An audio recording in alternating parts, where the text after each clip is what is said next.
So we are continuing our study in the course Faithful Citizen.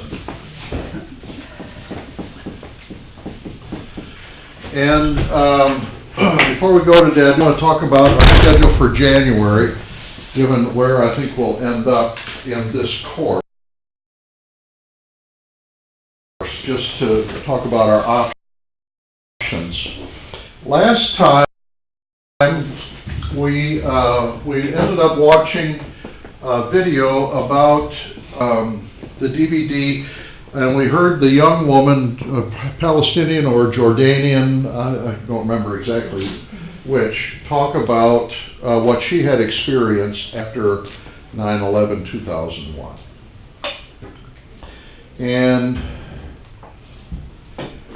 Jim Border made a comment, I don't remember exactly what you said, but it was something like, it's hard to trust somebody if we don't know somebody, or it was something about, something like that. And that's where I'd like for us to pick up today, because I think that's something that we share in common. Who we don't know.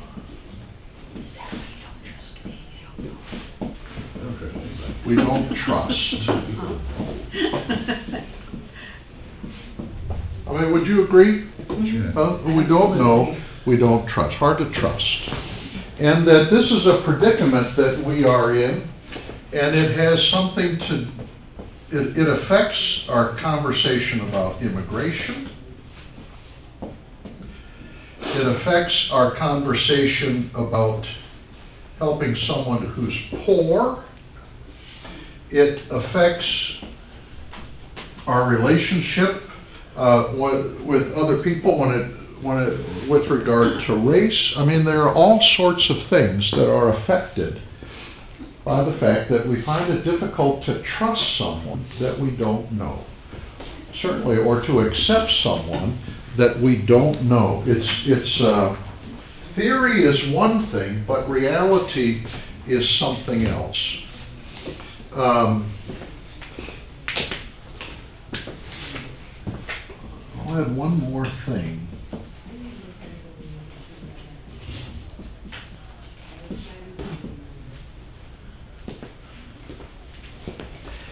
It bothers me, not because I'm doing something I'm afraid I'm going to get caught doing, but it bothers me that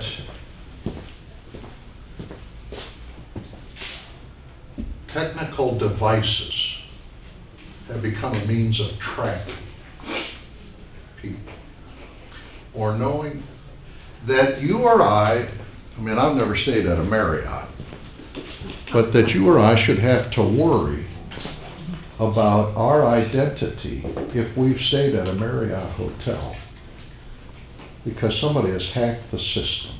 That bothers me. And it bothers me that Menards, because I had to give my email address one day, is now sending me targeted ads based on what I've purchased there in the last few years. Some people might say that's convenient. To me, it's an invasion. You know, and so, I mean, all these... It's just progress of business, though. Well, I don't like it. You don't have to. Anyway, and part of it is that I don't know who's got that information, and so I don't trust who's got that information. So there are all sorts of things that are affected by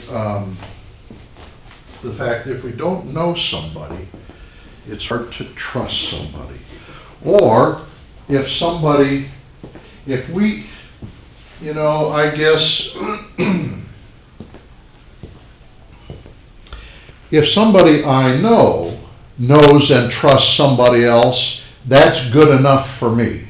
You know, I mean, it's unrealistic to think I have to know them. But if somebody I know knows and trusts somebody else. That's, I mean, you know, it's not reduction to an absurd level, right? But, anyway, so, if you have a comment about this, we'll have comments, otherwise we'll watch the next section of the DVD. Anybody want to comment about this? I think Corinne. sometimes people don't trust people with certain uniforms, or the way, you know, a clerical collar, or a police uniform, or a fireman. They just, it's not been in their nature to say these people are gonna help us. And so, it's like, all the problems that go on in neighborhoods that are against the police, it's like no one has taught them to trust them, or they found reason not to, whatever it might be. But it's hard to understand, because those are people I trust. I don't have to know them, I just know what they do, and that's What they important enough. represent. Yeah. That's interesting, because we were with people last night who have had a bad experience with Lutheran congregations. And so I didn't have my collar on, I had a coat tie on, we were at a funeral. But, unfortunately, I didn't know that till Michelle and I got back in the car and she's telling me about it. Well, so in my, you know, ignorance, I'm just oblivious to, you know, what they're probably thinking when I made the mistake of mentioning that I'm a Lutheran parish pastor. You know, usually what do you do for a living? I'm a basketball referee. I mean, that's my go-to safe response, you know, because unless they've been at a game and yelled their fool head off because they thought I missed something, which I didn't, you know, you know what I'm saying. All right, so we want to see, Scott, we want to see 4B.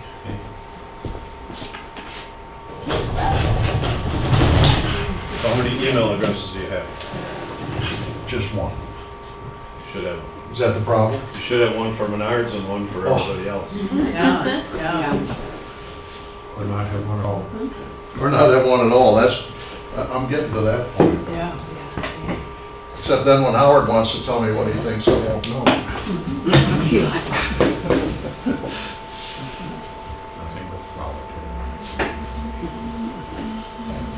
Whoa, I think we got the NFL pregame on. That's what it looks like. You get that. This isn't a church properties meeting, usually that's what we're watching. Right, Howard? Do you need more light, Scott? No, how do I?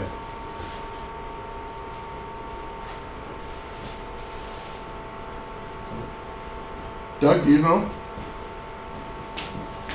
There There we go.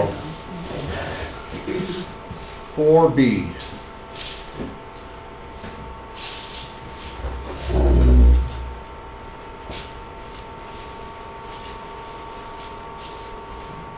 There we go.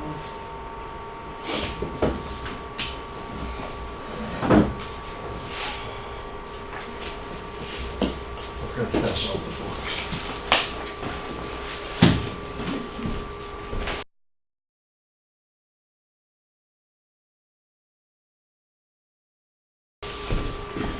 We've talked a lot, question of security in this country since 9/11, and we often think about our security in terms of being protected against our enemies. In this economic recession, we are now having our economic security deeply attacked, but we should never forget, it seems to me, that security probably is a will o' the wisp, and that none of us is completely secure against death, and there are many of the contingencies of our life that we somehow have to reckon with. But let's move into the question of another kind of security, namely that military security. Here we are, the richest country in the world. The most powerful military forces are in our arsenals and in our military bases. How do you feel about, as a Christian, living in the world's rich country and the world's most powerful country militarily? Well, I think we need to ask some very profound questions. If you want to talk about what is sufficient, the military budget of the U.S. is badly out of whack. And it isn't only Obama and the Democrats who are raising that question. John McCain is asking, are we spending foolish amounts of money on weapons that really have no use, or on very unlikely and plausible use? I mean, we are clearly in our military budget fighting the last war. There is no threat of Nazi Germany type power that we will be up against in the foreseeable future.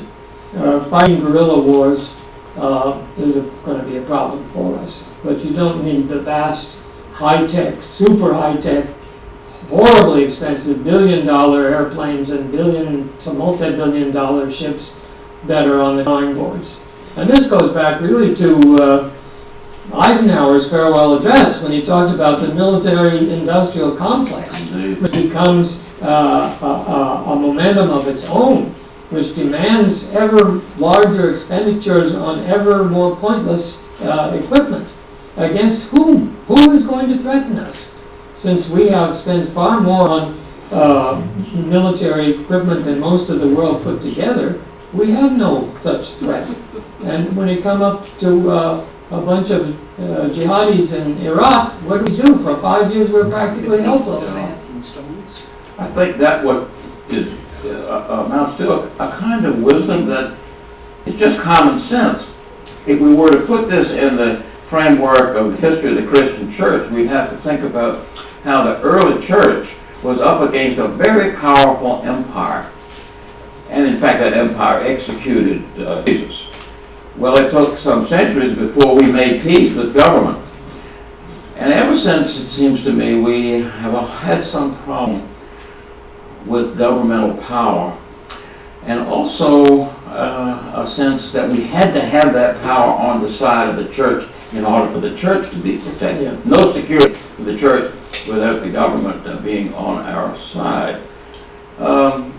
Is that really true? Does the church require governmental support if it's going to be the church? I think the church requires certain legal and moral understandings in the society about something like religious freedom.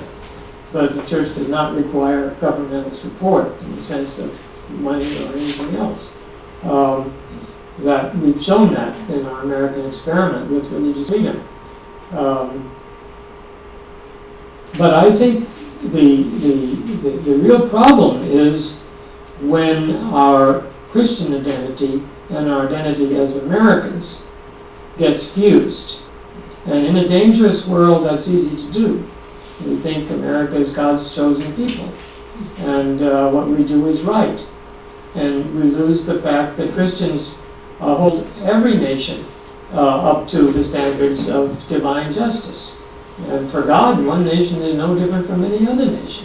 There's no, God did not choose America, let's just face it.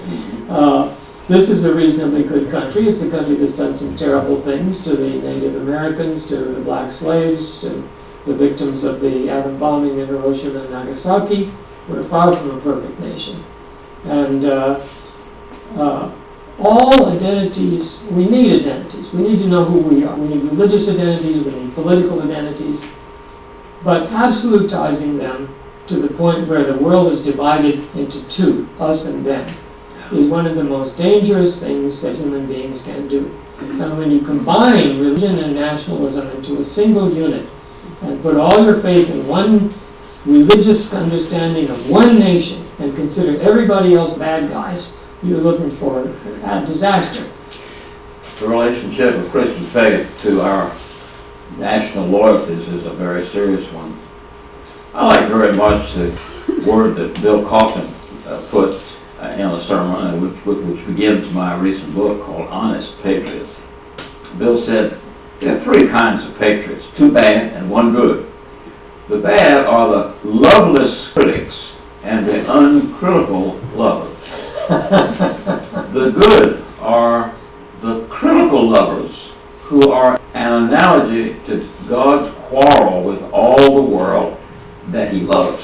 And that's a difficult combination for Yes. many. Yes. Hard for me, for example, to see why some of us object so much to putting an American flag in a church sanctuary, where it seems to be celebrating our nation along with the Lord Jesus Christ and glory to God of the gospel. Unless we distinguish between God's kingdom and our human kingdom, and do so without mingling the symbols, Yes. we are in danger of idolatry. Yes. Are we not? Yes, I think we are. And the question of who we are is central to everyone in the world. And in a period of high anxiety, who we are becomes emotional, political, and so on. And it can have consequences. And it can have dangerous consequences, because if we think who we are is we are the best people in the world, and people who are not like us are really bad and need to be punished, then we're getting into a situation that leads to genocide, leads to all kinds of awful things. And religion and nationalism are two foci for intense identification. We are Christians, we are Americans, and the other guys are not as good as we are. And if you combine those and think that being an American and being a Christian are the same thing, then you're really in trouble. I think it's essential that we remember that we are many things, that all human beings are many things. We are parents, we are children, we are teachers, we are students. Each one of those things involves loyalty. It's not the same as political loyalty, and it may conflict with political loyalty. And being a Christian is not the same thing as being an American. And it may lead us to civil disobedience. It may lead us even to violate laws civilly and not violently. We had that in the civil rights movement. Exactly. Martin Luther King wanted to be a good American, but he also wanted a better America. Yes. So being an American and being a Christian are not the same thing. And if putting a flag in the church leads people to think that somehow these are fused, it is a very big problem for people like me. The French writer Albert Camus was not a Christian, really, but he was a very moral Frenchman. He said once, "I love my country too much to be a nationalist." Yes. What do you think he meant by that? Well, I think that nationalism, and particularly what the German philosopher, sociologist Jürgen Habermas called barbaric nationalism, which means, since my nation is so good it can do anything to other people, which is, as a German he knows well, was part of his recent heritage, is so destructive and so catastrophic, and ultimately so antithetical to the genuine patriotism, because it isn't really respect for one's country. It's disrespect for other people. In response to that business about other people being important and are as important to God as all the rest of us, I have to say that I have to struggle always to keep myself reminded of that God loves those Africans and those Chinese as much as God loves the Americans. And indeed, if we as Americans are not respectful of other forms of humanity around the world, we are being disloyal to God the Creator and to Jesus the Savior of us all. What Christianity means, especially to me, is this enormous respect and concern that the Creator has for every one of us. Yes. That's a tough doctrine. Yes. And it certainly conflicts with political preferences and all kinds of other things. But are we not really called upon as Christians to reaffirm that the poorest person in India is as precious to God as the richest person in America? Oh, absolutely. That is part of Christian faith, no question. And it is, however, for most of us as humans, a hard demand. It's easier to identify with people who are like us, or people who we would like to be, than with people that are in some strange country believing to us some strange religion. And if they're poor, so what? I mean, that is a natural human response. It requires a great deal of ethical and spiritual work for us to understand that the starving peasant in India is as good as we are, and we have to concern ourselves with the welfare of that starving peasant. Which is to say that our faith as Christians is what Luther called a fighting faith. Yes. It's something we have to struggle Yes, against yes. contrary tendencies in ourselves. Yes, yes.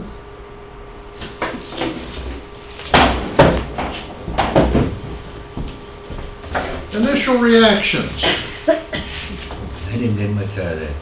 Didn't get much out of that? Okay. Anybody else? I wrote down the idea of barbaric nationalism being disrespect for others and not respect for the U.S. And Uh-huh. I hadn't thought of it in such explicit terms before. That was a new term for me as well. That it seems like a lot of our foreign policy right now isn't like, it's not America first, it's screw you, is our foreign policy right now. Uh-huh. Of the DVD sections that we've watched, this one is the most challenging for me, or the one that I have the most issues with, just to lay my cards on the table. And one reason for that is that my father, for 35 years, worked for the Department of Defense in Defense Intelligence, and his job as the leading military geographer in the Defense Department was to determine with his people where nuclear missiles were aimed during the Cold War, and to know if the Russians invaded Germany, where they would come through, so that our tripwire of 30,000 American troops would be there to trigger a military response on behalf of NATO. And he did that, not because he liked war. He served 38 months overseas during World War II and was in North Africa and Italy. He did that because he thought it was his job to keep the world as safe as possible. And that deterrent, the case could be made, is what helped end the Cold War. So to say that we have, we all waste money. And if you have billions to waste, you tend to waste billions, you know. But to say that, we are only preparing to fight the last war, or that we are still preparing to fight the Cold War, I don't believe that. I believe, personally, that the fact that we have nuclear missiles still in our arsenal is helping to keep the world safe, and that it will mean that the North Koreans, or the Russians, or the Chinese, or the Iranians will hesitate before using their own. And that mutually assured destruction, remember, MAD, that was the doctrine of the United States Defense Department, that mutually assured destruction. If Russia launches and we launch, nobody will win. That served its purpose.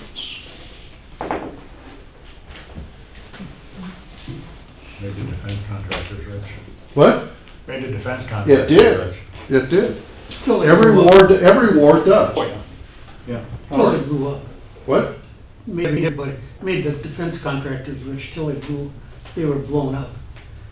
Well, yeah. And if we annihilate each other, Well, yes. I wonder if it's too soon to tell if it worked. Allison?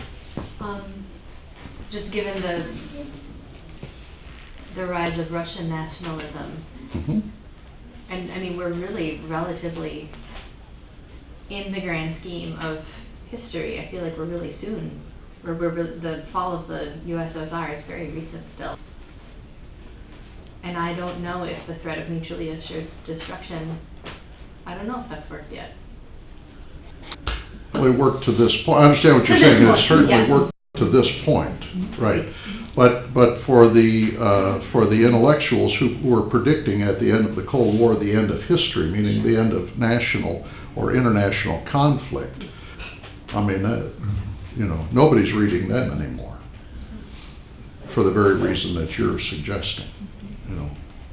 I think the mentality though now, that we're afraid of, is the younger leaders. They don't, using a bomb don't scare them anymore. And, you know, and when we use that bomb, that's the end. You know, if Russia gets dragged into it, the United States gets dragged, that's the end. But then, we know that. Your dad knows that. But, I don't think some of these younger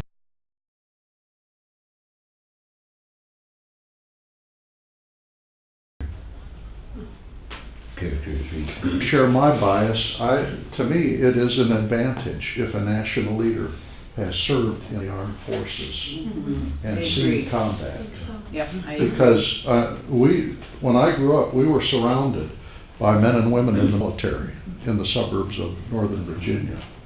And they were the last people that wanted to go to war because they knew what it meant, you know. He referred, I'm getting the program mixed up with him. Yeah. But he was referring to a guy that, Eisenhower, and his address when he left the office. Yeah. Well, he did not sound like a military man at all. Right. And that's kind of what he was saying, you know. And this program that I was watching there now, they claim, like, the stock market and all those places, they're taking paper and they're making, sending it to us, and they get money out of that, but there's no money passing hands, so to speak. And we're gonna end up going down the tube because of that, you know. You gotta sit and it's so fast and so much information, it's hard to catch it, but I can see where he's talking about some of it, you know, but other, you just get so screwed up on it. You can't follow it. Talking about nationalism, whether it be from our viewpoint as United States. Yes. You know, every country seems to have their own, and there's nothing wrong with that in my estimation if you don't use it to lord over somebody else. Like now, Russia is blockading the Black Sea or the Caspian so that the Ukraine can't do things or whatever, you know, and so they're picking on their little neighbors. Now we're picking on the Central American people, it seems. So nationalism is okay until you use it to run the other people ragged, and it's where you treat them like they're nothing. And there's no respect. The respect, yeah, the Oh. respect is there. I think respect is non-existent for 2/3 or 3/4 of the world. Let's go to 100%. I was struck, Corinne, by loveless critics, uncritical lovers, and critical lovers, when they were talking about patriotism or a certain kind of nationalism. Did that make sense to you? I mean, when we talk about moving fast, those guys were moving fast. But so they're talking about people who love my country, period. We're done with the conversation, right? Or that's an uncritical lover, right? Or a loveless critic who has no appreciation. Sometimes, again, my bias, sometimes, and this, I was just talking with somebody at this deal last night before I found out they had such a low regard for Lutheran pastors. But the guy I was talking with works in the defense industry. He makes bullets. He's an engineer or something. And I was telling about my dad, and I have a nephew who's a sniper in the Marines, who's been to Afghanistan twice. And I was telling you about going to church conventions, especially in the 80s, when I was just ordained, where the vote would be 80-20 at a church convention, damning the Defense Department and the State Department of the United States. I could hardly stand it. I didn't know whether to throw up or scream, because they were voting against people I knew. And I thought they were doing so taking for granted the work of the Defense Department and the State Department of the United States. The reason these guys have the freedom, or we have the freedom, to say what we want to say is because somebody is staying a post today, and to quote from one of my favorite movies, A Few Good Men, and has said, nothing will harm you today, because I'm at my post. So it's easy to criticize when somebody else is on the front lines and I'm sitting here. That's my bias. Okay? Loveless critics who have no appreciation, uncritical lovers who, America right or wrong, or critical lovers who, heaven is my home, but I'm here now and thankful to be here. But we got problems. You know, I mean, something like that. You know, that I found very helpful, those three distinctions. Did you comments, thoughts about that?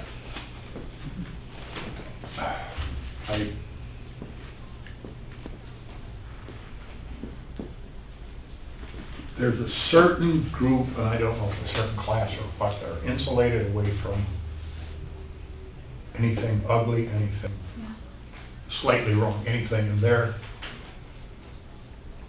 blind to the faults of the world. And it's a generalization I probably shouldn't make. But it would be interesting to know what would happen if there was universal manhood suffrage for a minimum of 2 to 3 years in this nation. If everybody had to go, and I mean everybody, I don't care what, anything, you go. This is what you are obligated to pay this nation. What would that do? It would change How would it things. change? I think it would change things. You know what they said? If there was a draft. The draft was eliminated Standing draft, yeah.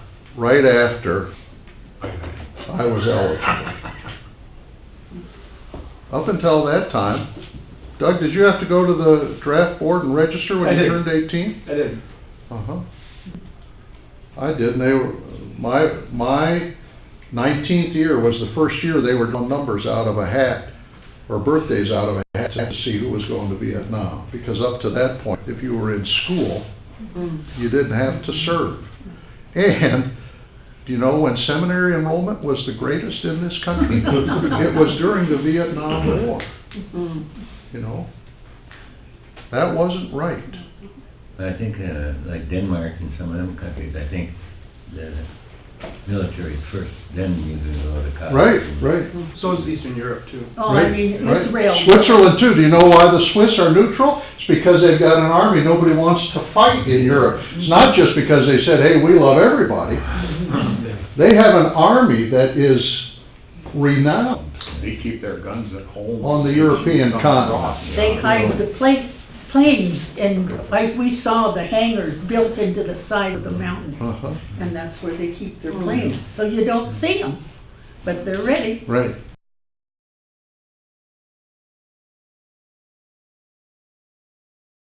Jim, you talk about mandatory service, and is Swedish, and between high school and college, he did a year of mandatory service. Mm-hmm.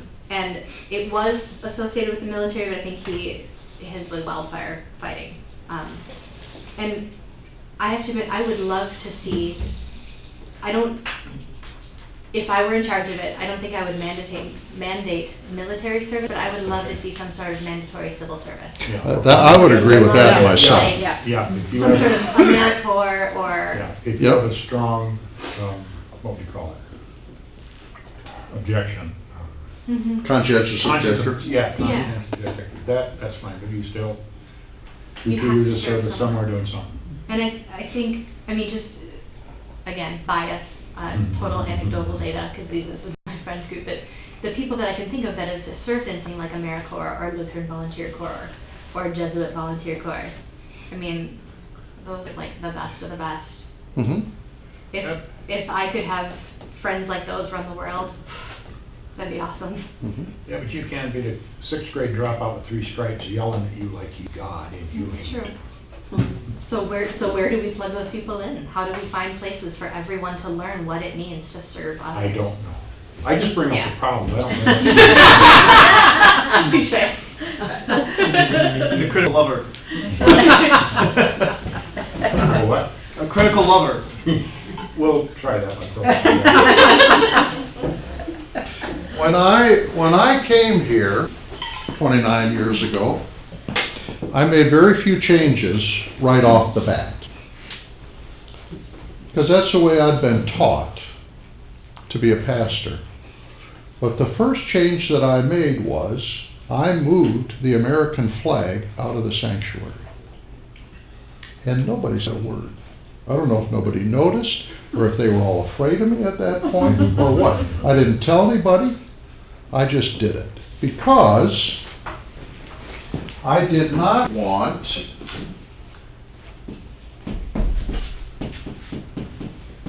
U.S. citizenship to be equated with being Christian.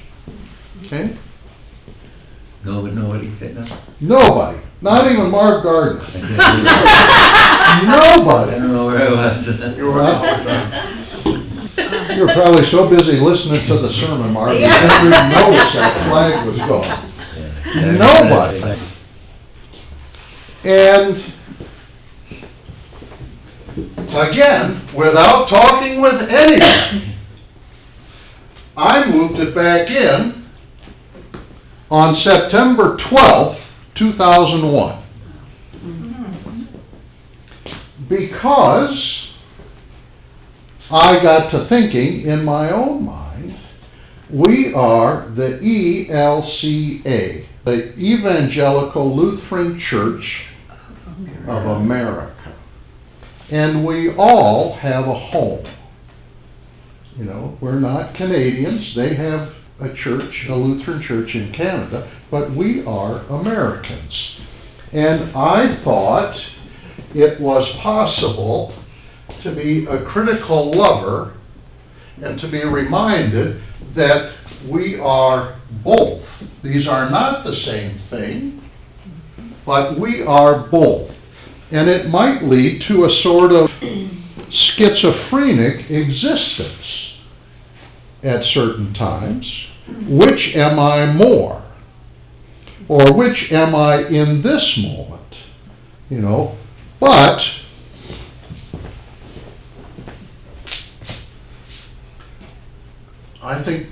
I believe we are called to hold those two identities, or those two aspects of our identity, in tension. Just like we hold in tension the demands of our job and our responsibility to family and friends and to be a part of a community. I mean, all of those things are at times in competition with each other, right? And that our Christian identity and our American identity are a part of that. You get more, I think you get more of my bias today than we've had in some of the other conversations, but I want you to know that's where I'm at. Tell us where you're at on that, but these are some of the things that came up in the DVD. What about the countries that have national churches? You know, like Spain has the Catholic Church, Sweden has the Lutheran Church. I mean, how does that compare to what, you know, we're doing with having a flag in a sanctuary? Or, I'm not sure. What do you think? well, I'm not, I don't know, it just occurred to me that, you know, there are countries that have a national church, Uh-huh. and we don't, but yet, you know, we're acknowledging, you know, that we're Americans and Lutherans, but. You know, I guess, so my thought would be, if that serves to lessen the tension between those two identities, that's probably not the best, you know. But I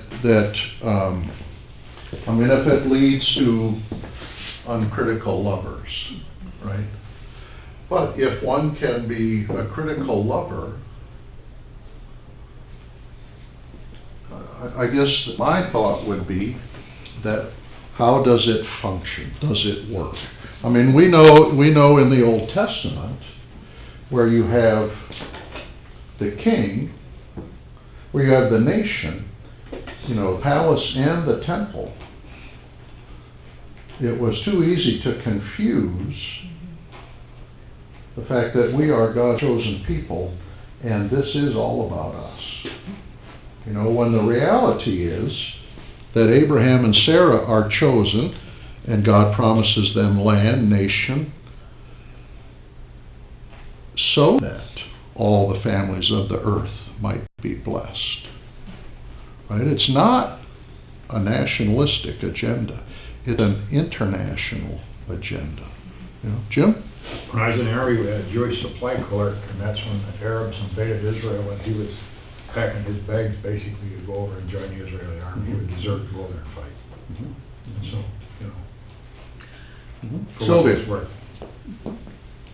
Where would you say then the Pledge of Allegiance falls? And when, because I know when I was in grade school and Yeah, every day. growing up, you pledged allegiance. We said it every day. Yeah, still do. Yeah. And even when I went to the parochial school, you did that. But But still do it in Lena's classroom. you do it where? Lena does it. Does she? Our elementary did once a week. I think it might be a couple times a week. So I was wondering if, because, I mean, if you have people who are not citizens and they're required to pledge allegiance to a flag that they don't even know, I mean, didn't they take it out of, I thought they took it out of schools, but not completely, right? That's up to your... It's certainly been contested. If it's not taken out, it's certainly been contested for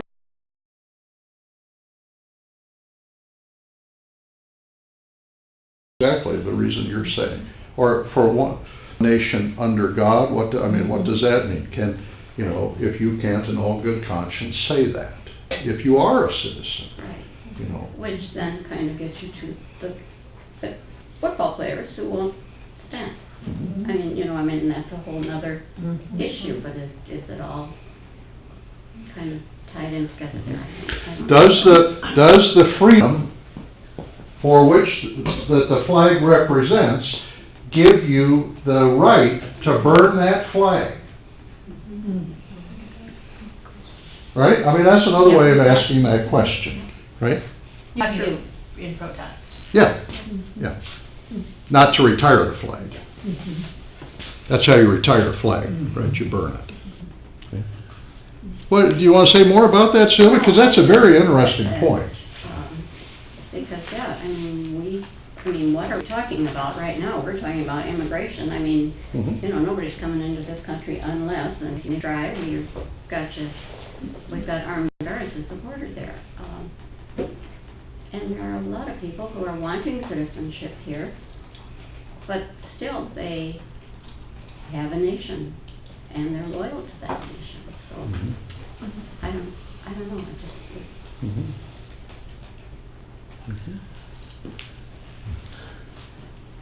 I don't know if anybody even remembers the Pledge of Allegiance. I do. Yeah. Oh, we do, don't we? Oh, yeah. Like right in the way.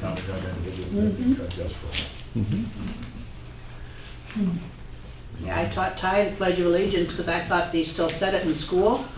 So we had this little sweet flag in the house, and every morning, you know, we had.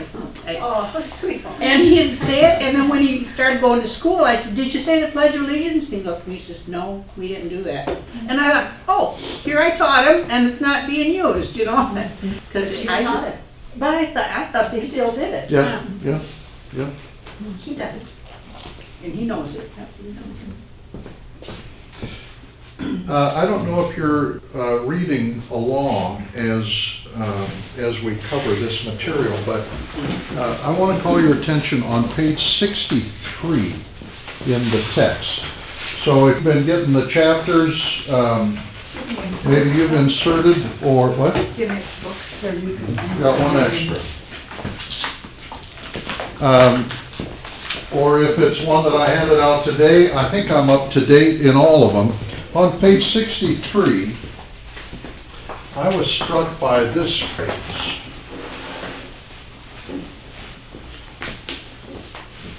Deterrence versus reassurance. Anybody want to take a shot at that, what that might mean? The author of the text, who is not the same as these two fellows that we're watching the DVD, but, I mean, they, you know, put the curriculum together, suggests that deterrence is certainly a more appealing, or, I mean, that reassurance is certainly a more appealing way to work at global security than is deterrence. It's not saying that you can have one as opposed to the other, but that one is certainly to be preferred. Which I interpret to mean, since nobody's raised their hand so far, an interconnectedness versus threat.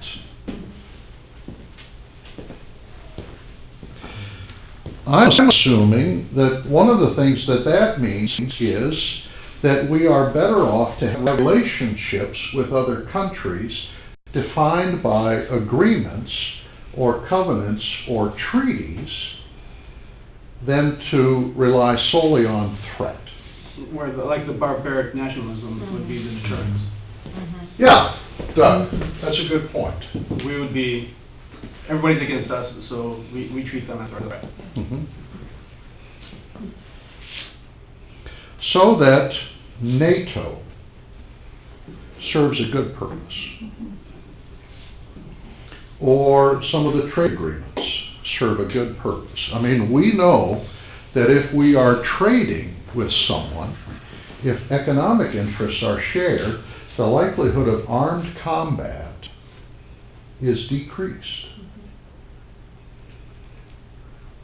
Now, one of the issues certainly is what's in those trade agreements, right?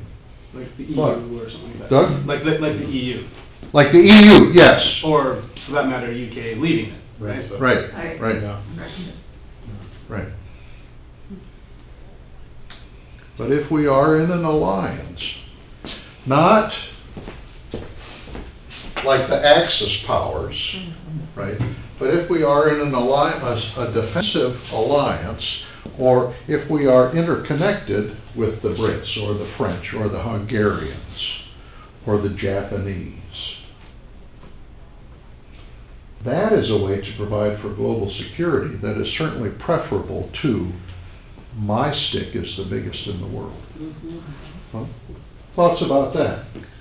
I think of when Cuba, back when they were a communist and we were so afraid they were going to shoot at us, you know, just because we were bigger and maybe had more, but it didn't lessen the threat. We just never knew what Castro was going to do or what Russia would order them to do. Well, what we were afraid of is what the Russians were Yeah. going to be allowed Yeah. to do in Cuba. My dad was involved in that. And his people were some of the ones that detected that there were Russians in Cuba. Do you know how? Because they were building soccer fields. And Russians play soccer, Cubans play baseball. And that was one of the ways that they determined from spy satellites and U-2 flights that the Russian, I mean, there were suspicions. Well, how do you know that they're Russian? Because they're building soccer fields and Cubans play baseball. If you can imagine, you know.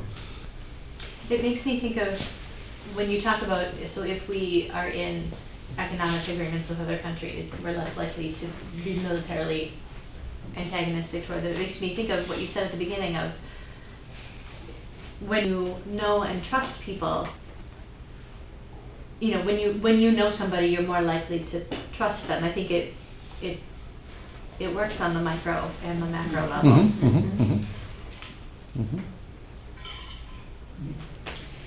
So it seems to me that also fits like in our food, the work we do with the food programs at John Glenn. A deterrent might be just, you know, checking, we gotta check the licenses or I don't know, something like that. And a reassurance is, you know, if you need it, we wanna be here for you. And I don't know quite how to look at that, but I know that the people that we worked with who are the professionals in this field, they don't seem to worry quite as much about, do you have this card? Do you have this designation? Because they say it's more like, what are you going to believe in? Are you going to believe in something? I don't know how you can say this. I'm trying to bring it out of the national perspective, which the national perspective is important too, but trying to bring it even closer. I think about a child. When you're working with a child, deterrence versus reassurance, and you have to have some of both sometimes, but... If they're coming for food, just trust that they need food. It's kind of, yeah, rather than don't worry about it. Trying to get some sort of, the deterrence of trying to figure out, do you really need this food? As opposed to the reassurance of saying, you're here. If you need it, we're here, we're going to be here regularly. Is there a point at which the scale changes those concerns? Yeah. You know, it's one thing for, We haven't hit it you yet. know, somebody in an office in Allison's building who doesn't see the people that come to community market Well, there you go. to make decisions. And their calling is different than ours, you know, boots on the ground, so to And they've speak. got a legislature holding them accountable for dollars. And so they have to look at it differently, I guess. Do you check the IDs when they come in? People just come in and say, I need food, or they don't have to have a child there? Yeah. But They do have to have it. So there you have to check that.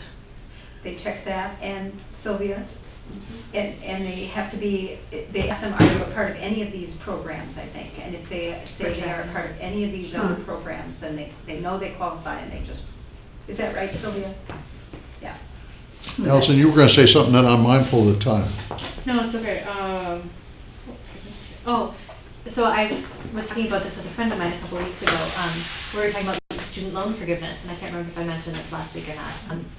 Where I was saying I am like 1,000% in favor of loan forgiveness. And she was saying we can't just throw money out the window. And both of us were like, you know, we weren't understanding each other. I don't think we should just throw money out the window without some sort of accountability or some sort of tracking or performance measures or some way to measure what we're doing and whether it's effective so that we know whether it works or not. And she was, you know, I think she was saying we can't just give money to everybody. We also need to make sure that they're reasonable need, and so I think there's room for both. And I mean, I'm glad you said, you know, immediately I thought of, well, as a parent, what works? Deterrence, reassurance. I can tell you which one works better. It's reassurance. I can tell you which one is really a lot easier to use. Deterrence. But and there's a time and a place for both. Yes, if a child's running into the street, Yeah, reassurance is not the thing you want to do. Right. but, All right, so, let's talk about schedule. Next week is our last Sunday before the Cross Lutheran Church Christmas pageant on the 16th. So, next week, my proposal is that we look at Chapter 5, which is on global health.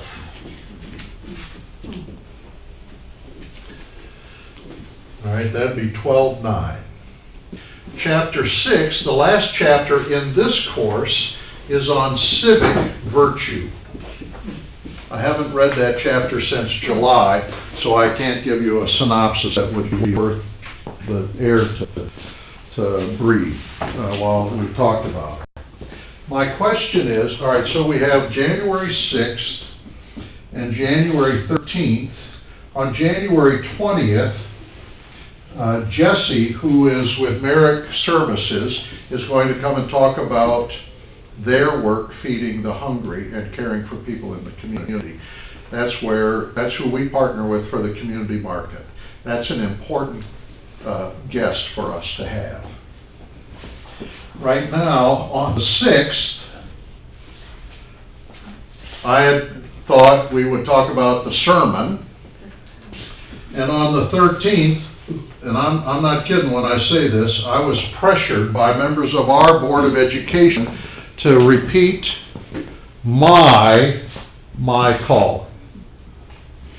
And then in February, end of February, first part of March, there are 2 other Sundays that we control. And I was proposing that we watch the DVD I mentioned last week, which I think is very, very good, called The Road to Calvary. I thought that would be a great lead-in to Lent. In February, we have the author of The Late Homecoming coming. She's an internationally known author who tells the story, her own story, about coming to this country as a refugee. So would you rather, on the 6th or the 13th, that we spend some time wrapping this up and look at the chapter on civic virtue, or would you rather that we just call it a day or call it a course next Sunday, talking about global health, and we'll stick with the schedule about the sermon, my calling, and then Jesse from Merrick? I think that global health is probably the most successful program they've got. Just by not even knowing what they're going to say, but that across the world, that seems to be working good. They got to look at it. Which would mean it would be worth spending some time on. Mm-hmm. Probably. Yeah, I think. I agree. And it relates to global security, is one of the things that they talk about. Michelle? I would love it, especially if Allison can be here, because she works with the Minnesota Department of Health. She's public. I mean, she's got such a wealth. Yep. So, how do we do this? How many would rather that we make time for civic virtue and skip either the sermon or my call? Believe me, you won't hurt my feelings. I mean, if you would, I would tell you, but you won't hurt my feelings. How many would rather civic virtue, no, what did I say? Is that what I said? Yeah. That we spend time on civic virtue. Yeah.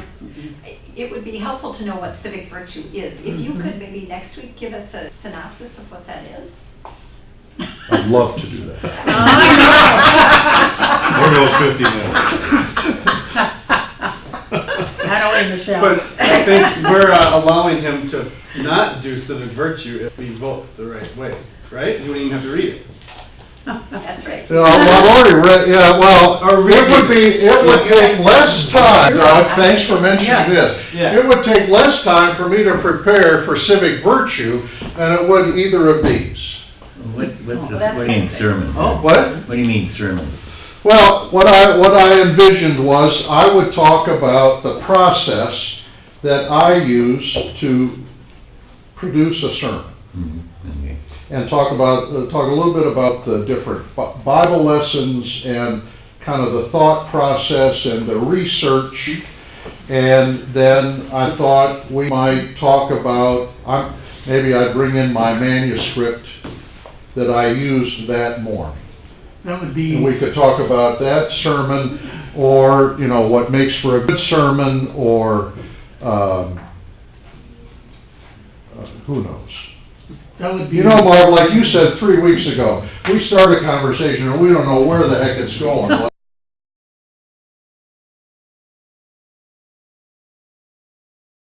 We start, right? Howard? That would be more interesting to me than virtue. I'm not even gonna comment on that. You let that go wide open. I mean, didn't we all see that softball come right across the plate? Yeah. We're not even gonna take a swing, Howard. But we know what you mean. Or we don't find that hard to believe. Anybody else? Do virtue on the 13th. What? Do virtue on the 13th. Instead of my calling? Instead of my calling? Well, sounds like it was suggested you do your my calling from somewhere else then. Yeah, Yeah, I wasn't itching to do it, but the Yeah. Board of Ed wouldn't let it drop. okay. Right, Amy? No, I plan to leave the fence. We'll talk again next Sunday, but we gotta make a decision next Sunday, Okay. okay? Howard, you're...